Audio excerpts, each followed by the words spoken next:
around. Not gonna feel too good to do. Hey everybody, my name is Graham, and today I'm following in the groundbreaking footsteps of my ancestors. I'm making a mixtape.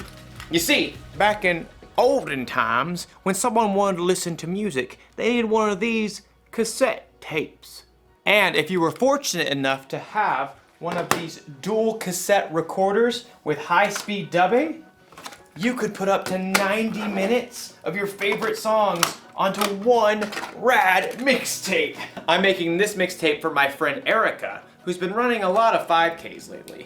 The Eye of the Tiger. And I'm only picking super encouraging songs. That way, Erica will have confidence. Confidence is learning to see yourself the way God sees you. Now, I know what you're thinking.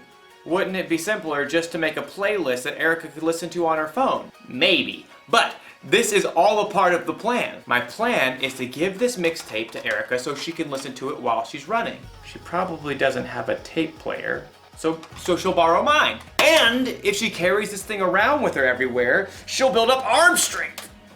Oh, I didn't say it was a good plan. Oh man, another one bites the dust. Sometimes plans don't work out the way you expect. But as you'll see in today's story, sometimes there's a bigger and better plan. Oh.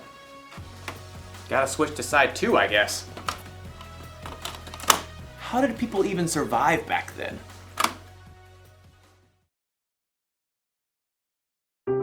The Bible. It's 66 books of history, stories, letters, and poetry that fit together to form God's one big story. The epic adventure of how He created us and loves us so much that He made a way to rescue us. As we travel through the Bible, from Genesis to Revelation, we discover people who met God and found their lives changed forever. Now, for an amazing story.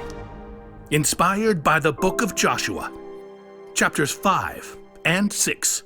For 40 years, God's people wandered the desert. At last, they reached the land that God had promised them. Joshua led them to the edge of the rushing Jordan River. The priests will carry the ark of the Lord. The ark was a beautiful chest that reminded the Israelites that God was with them.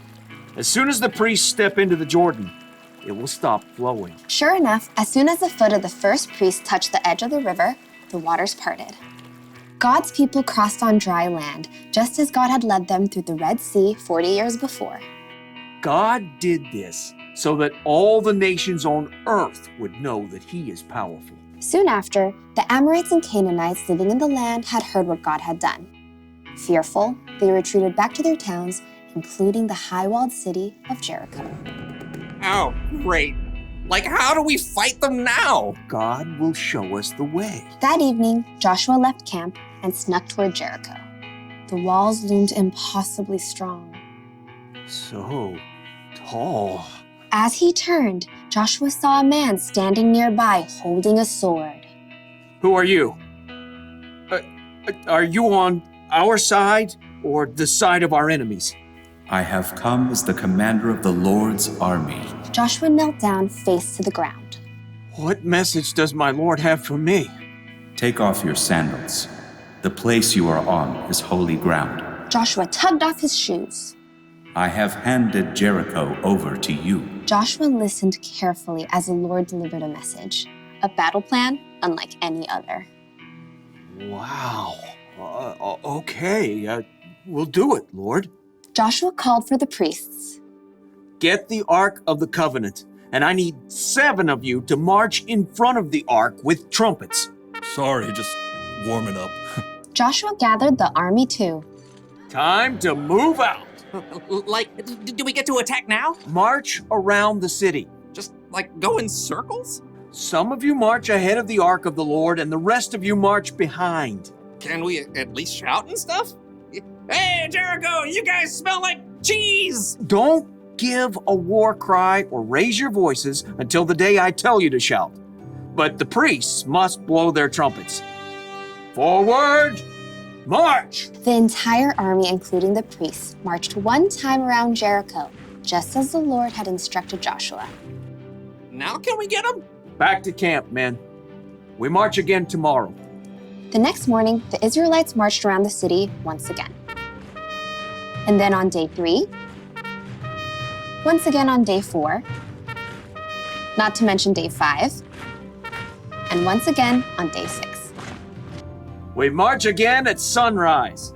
I have blisters. At dawn on the 7th day, the army and priests formed their strange parade once more. But this time, once they finished marching around the city one time, Joshua called out, Keep marching. Again? My feet are killing me. The Lord has told me we must march around the city 7 times today. On the 7th time around, the priests blew a long blast on their trumpets. Now shout! The Lord has given you the city. Oh yeah, you're smelling cheese. As the shouts of the Israelites rang out in the clear morning air, something incredible happened. The massive walls of Jericho began to tremble. The gates shivered and quaked. Jagged cracks ran through the heavy stones. Rocks began to tumble from the tops of the walls. Little rocks, large stones, giant boulders, until at last the walls collapsed, crashing in on themselves. The ground quaked, and plumes of dust burst into the air. As the air cleared, the Israelites stared in amazement. The city of Jericho stood wide open. Take the city! With nothing standing in their way, the Israelites charged right in. That day, they completely defeated the city of Jericho. God was with Joshua, and he became well known everywhere in the land.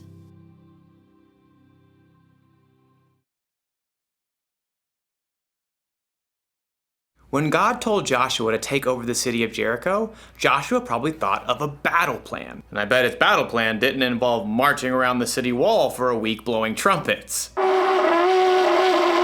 But Joshua followed God, and the Israelites took the city. He had confidence that God's plan was bigger and better.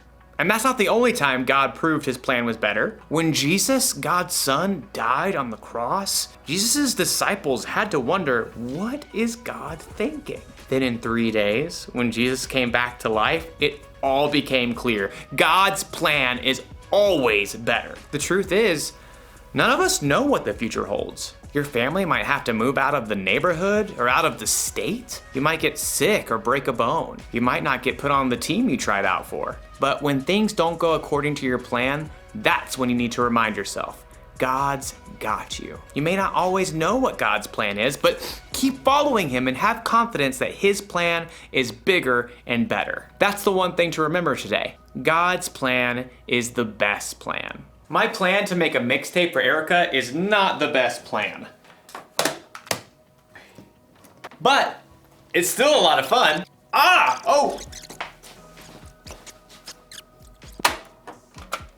Oh no, it's unraveled. Oh wait, no worries. I've got an idea. Huh? Just like my ancestors. I'll see you next time.